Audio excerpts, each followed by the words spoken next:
Most welcome back to my channel your online teacher.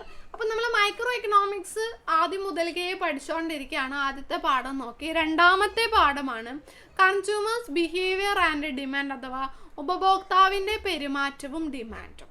അതിൽ ആദ്യമായിട്ട് നമ്മൾ പഠിക്കേണ്ട ഒരു ടോപ്പിക്കാണ് യൂട്ടിലിറ്റി അഥവാ ഉപയോഗയോഗ്യത. യൂട്ടിലിറ്റി എന്ന് പറഞ്ഞാൽ the one satisfying power of A commodity ആണ്.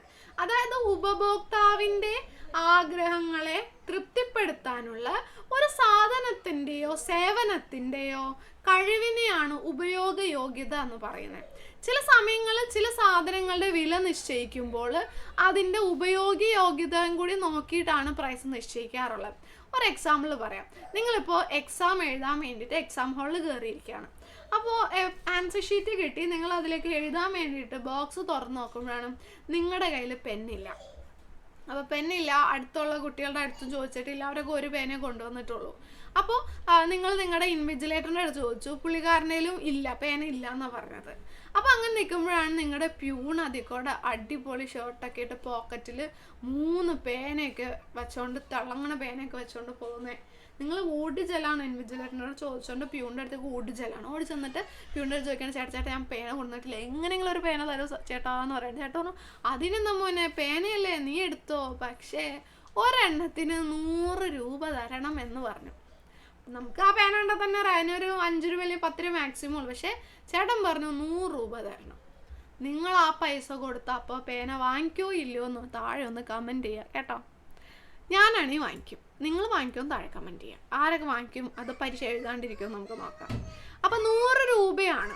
100 രൂപ എന്ന് പറഞ്ഞാൽ അതിൻ്റെ യൂട്ടിലിറ്റിയാണ്. നമുക്ക് നമ്മുടെ ആവശ്യം അപ്പോൾ അവിടെ സാറ്റിസ്ഫൈ ചെയ്യണമെങ്കിൽ ആ പേന കിട്ടിയേ പറ്റുള്ളൂ. 100 രൂപ പറഞ്ഞാൽ 100എങ്കിൽ 100 എന്ന് പറഞ്ഞിട്ട് നമ്മളത് മേടിച്ച് എന്ത് ചെയ്യും, പരീക്ഷ എഴുതും.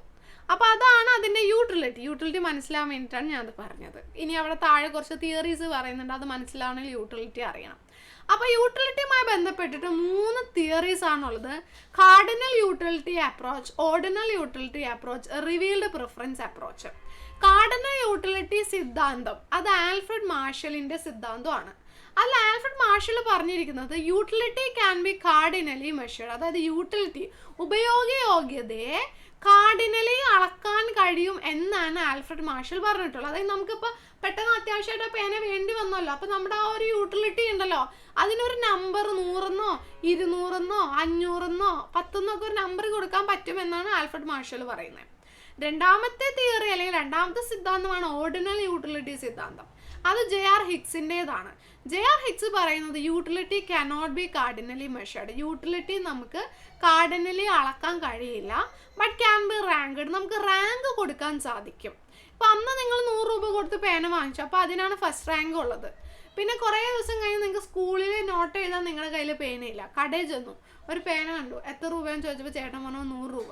നമ്മൾ എനിക്കൊന്നും വേണ്ടാന്ന് പറഞ്ഞാൽ നമ്മൾ അടുത്ത കടയിലിട്ട് പോവില്ലേ, ചേട്ടൻ 100 രൂപ വിൽക്കണമെങ്കിൽ ചേട്ടൻ അവിടെ വെച്ചാൽ മതി, നമുക്കൊന്നും വേണ്ട, നമ്മൾ വേറെ കടയിൽ നിന്ന് മേടിച്ചോളാം എന്ന് പറഞ്ഞാൽ നമ്മൾ അപ്പുറത്തെ കടയിൽ പോയി 10 രൂപയ്ക്ക് പേന വാങ്ങിക്കും.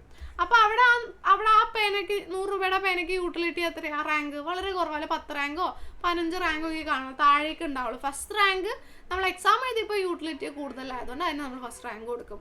അപ്പോൾ അങ്ങനെ റാങ്ക് കൊടുക്കാൻ പറ്റുമെന്നാണ് ജെ.ആർ. ഹിക്സ് പറയുന്നത്. പിന്നെ പോൾ സാമുവൽസന്റെ റിവീൽഡ് പ്രിഫറൻസ് അപ്രോച്ച് ഉണ്ട്, പക്ഷേ നമുക്ക് പഠിക്കാനില്ല, ജസ്റ്റ് പേര് ഓർത്താൽ മതി.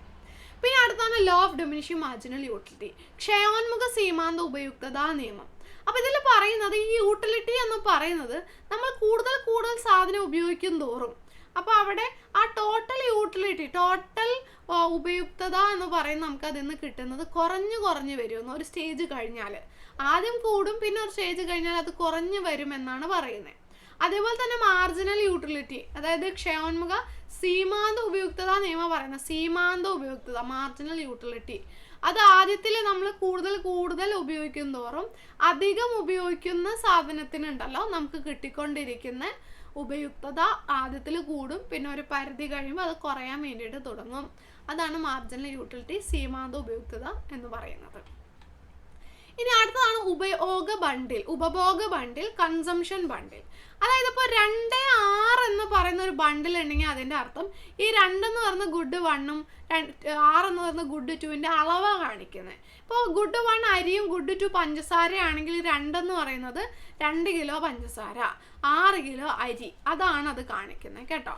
ഉപഭോക്താവിൻ്റെ ബഡ്ജറ്റ് എന്ന് പറഞ്ഞാൽ കൺസ്യൂമേഴ്സ് ബഡ്ജറ്റാണ്. അത് കൺസ്യൂമറുടെ കയ്യിൽ ഈ സാധനങ്ങൾ വാങ്ങിക്കാൻ കയ്യിൽ എത്ര രൂപയുണ്ട്, അതാണ് ബഡ്ജറ്റ്. ഓക്കെ മക്കളെ, നമ്മുടെ +1 അക്കൗണ്ടൻസി ഇംപ്രൂവ്മെൻ്റ് ക്ലാസ് നമ്മൾ 199 രൂപയ്ക്ക് പ്രൊവൈഡ് ചെയ്യുന്നുണ്ട്.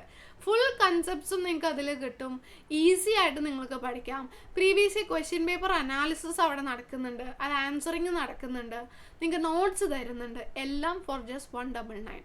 ഒരു മാസത്തേക്കൊന്നുമല്ല, നിങ്ങൾക്ക് മാർച്ച് എക്സാം തീരും വരെ ആ ക്ലാസ്സുകൾ കാണാൻ വേണ്ടിയിട്ട് സാധിക്കും. റെക്കോർഡഡ് ക്ലാസ്സസ് ആണ് കേട്ടോ, നിങ്ങൾക്ക് വേണ്ടിയിട്ട് ഡെഡിക്കേറ്റഡ് ആയിട്ട് റെക്കോർഡ് ചെയ്തിട്ടുള്ള ക്ലാസ്. എപ്പോൾ വേണമെങ്കിലും കാണാം. ഉടനെ അഡ്മിഷൻ എടുത്തോളാം. ഇനി നമ്മുടെ ഈ ബൂസ്റ്റർ ബാച്ചിലേക്ക് ജോയിൻ ചെയ്യണമെങ്കിൽ അതിലേക്ക് നിങ്ങൾക്ക് അഡ്മിഷൻ എടുക്കാം. അഡ്മിഷൻ ക്ലോസ് ചെയ്തിട്ടില്ല. താല്പര്യമുള്ളവർ +1 ആണെങ്കിൽ +1 എന്നും +2 ആണെങ്കിൽ +2 എന്നും മെസ്സേജ് അയക്കാം. ഓക്കെ, ദെൻ ബഡ്ജറ്റ് സെറ്റ് എന്ന് പറഞ്ഞിട്ടുണ്ടെങ്കിൽ ഇപ്പം നമ്മുടെ കയ്യിൽ നമ്മുടെ ഇൻകം 12 രൂപയാണെന്ന് വിചാരിക്കാം. ഒരു സാധനത്തിന് P1ൻ്റെ വില 4 P2ൻ്റെ വില 2 രൂപയാണെങ്കിൽ നമുക്ക് സാധ്യമായിട്ടുള്ള മുഴുവൻ ഉപഭോഗ ബണ്ടിൽ നമ്മൾ എഴുതണം. അതിന് മൊത്തം ചേർത്തിട്ടാണ് ബഡ്ജറ്റ് സെറ്റ് എന്ന് പറയുന്നത്. ഇപ്പോൾ 12 രൂപ ഒരാളുടെ കയ്യിലുണ്ട്, 2 സാധനം അയാൾക്ക് വാങ്ങിക്കണം. അയാൾക്ക് വേണമെങ്കിൽ എന്ത് തീരുമാനിക്കാം? 2 ഒട്ടും വാങ്ങിക്കണ്ടെന്ന് തീരുമാനിക്കാമല്ലോ, 0 തീരുമാനിക്കാം. അല്ലെങ്കിൽ ഒരെണ്ണം വാങ്ങിക്കാൻ തീരുമാനിക്കാം. ഇപ്പോൾ ഈ 12 രൂപ വെച്ചിട്ട് 4 രൂപയുടെ സാധനം മാത്രം വാങ്ങിക്കുകയാണെങ്കിൽ എത്ര എണ്ണം വരെ വാങ്ങിക്കാൻ പറ്റും? 4, 8, 12 3 എണ്ണം വരെ വാങ്ങിക്കാം അല്ലേ? സോ 1 0 2 0 3 0 നമുക്ക് അങ്ങനെ എഴുതാം. അപ്പോൾ പിന്നെ ഇനി ആദ്യത്തെ സാധനം വാങ്ങിക്കില്ല, രണ്ടാമത്തെ സാധനം മാത്രം വാങ്ങിക്കുന്നത്. അതാണ് ഒരെണ്ണത്തിന് 2 രൂപ. നമ്മുടെ കയ്യിൽ 12 രൂപയാണുള്ളത്. എത്ര എണ്ണം വരെ വാങ്ങിക്കാൻ പറ്റും? 6 യൂണിറ്റ് വരെ വാങ്ങിക്കാൻ പറ്റും. 01 02 03 04 05 06 എന്ന് പറഞ്ഞാൽ അങ്ങനെ നമുക്ക് എഴുതാം. പിന്നെ ഇത് രണ്ടും കൂടി കമ്പൈൻ ചെയ്തേക്ക് വാങ്ങിക്കാൻ പാടില്ലേ? 1 1 പറ്റും, 1 2 പറ്റും, 1 3 പറ്റും, 1 4 പറ്റും. 1 4 ആകുമ്പോഴത്തേക്ക് നോക്കി, ഇവിടെ 4 രൂപ, ഇവിടെ 4 × 4 അല്ല 2 × 4 8 രൂപ, ഇവിടെ 4 രൂപ, 4 8 12 രൂപ ഇവിടെ ചിലവായി. അപ്പോൾ ഇനി 1 5 പറ്റില്ല, അവിടെ വെച്ച് നിർത്താം. പിന്നെ ഇനി 2 1 2 2 പറ്റും. 2 2 എത്ര ചിലവായി? നമുക്ക് 8 രൂപ ഇവിടെ ചിലവായി, ഇവിടെയാണെങ്കിലോ 4 രൂപ, 8 4 12 രൂപ ആയി. 12 രൂപ നമ്മുടെ കയ്യിൽ. അപ്പോൾ 2 2 വരെ നമുക്ക് എഴുതാൻ പറ്റുള്ളൂ. അപ്പോൾ അങ്ങനെ സാധ്യമായിട്ടുള്ള മുഴുവൻ ഉപഭോഗ മണ്ഡലങ്ങൾ ചേർത്ത് എഴുതുന്നതാണ് ബഡ്ജറ്റ് സെറ്റ്. ഇനി അടുത്തതാണ് ബഡ്ജറ്റ് കൺസ്ട്രെയിൻറ്റ്. 1 മാർക്കിന് ചോദിക്കാറുണ്ട്. ഒരു കൺസ്യൂമറിൻ്റെ ബഡ്ജറ്റ് പരിധി ഏതാണെന്ന് ചോദിച്ചാൽ നമ്മൾ ബഡ്ജറ്റ് ലൈൻ്റെ ഇക്വേഷൻ പഠിച്ചിട്ടില്ലേ? P1x1 + P2x2 = M. ആ ഈക്വൽ ടു മാറ്റിയിട്ട് <= ആക്കിയാൽ ബഡ്ജറ്റ് കൺസ്ട്രെയിൻ ആയി. അതായത് ഇപ്പോൾ അയാളുടെ കയ്യിൽ 100 രൂപയുണ്ടെന്ന് വിചാരിക്കാം. ഈ ഗുഡ് 1ലേക്ക് 60 രൂപയായി, ഗുഡ് 2ലേക്ക് 40 രൂപയായി. ഓക്കെ, കുഴപ്പമില്ല, 100 രൂപ കയ്യിലുണ്ട്. അതേസമയം ഗുഡ് 1ലേക്ക് 60ഉം ഗുഡ് 2ലേക്ക് 50 രൂപയായാലും 110 രൂപ വേണം. അയാളുടെ കയ്യിൽ 100 രൂപയല്ലേ ഉള്ളൂ. അപ്പോൾ ഇത് പറ്റില്ല. <= 100 വരുന്ന ചിലവേ ഇവിടെ നടക്കാൻ പറ്റുള്ളൂ. അതാണ് അയാളുടെ ബഡ്ജറ്റ് കൺസ്ട്രെയിൻറ്റ്. പിന്നെ അടുത്തതാണ് ബഡ്ജറ്റ് ലൈൻ. ബഡ്ജറ്റ് ലൈനിൻ്റെ ഈ ഇക്വേഷൻസ് ഒക്കെ നോക്കുക. പ്രോബ്ലം അടുത്ത വീഡിയോയിൽ ചെയ്യാം. ഈ ബഡ്ജറ്റ് ലൈൻ എക്സ് ആക്സിസിനെ കട്ട് ചെയ്യുന്ന പോയിന്റിനെ ഹൊറിസോണൽ ഇന്റർസെപ്റ്റ് എന്ന് പറയും. അത് കാണാനുള്ള ഇക്വേഷൻ M/P1 ആണ്. വെർട്ടിക്കൽ ഇന്റർസെപ്റ്റ് എന്ന് പറയുന്നത് y ആക്സിസിനെ കട്ട് ചെയ്യുന്ന പോയിന്റ് ആണ്. അത് കാണാനുള്ള ഇക്വേഷൻ M/P2 ആണ്. ബഡ്ജറ്റ് ലൈൻ കാണാനുള്ള ഇക്വേഷൻ P1x1 + P2x2 = M ആണ്. സ്ലോപ്പ് കാണാൻ -P1/P2.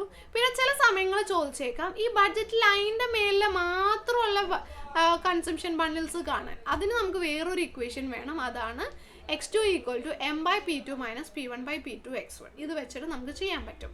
അപ്പോൾ അത് അടുത്ത വീഡിയോയിൽ ചെയ്യാം. അപ്പോൾ 100 രൂപക്ക് ആരൊക്കെ പേന വാങ്ങിക്കും താഴെ നിന്ന് കമൻറ്റ് ചെയ്യാം കേട്ടോ. Thank you.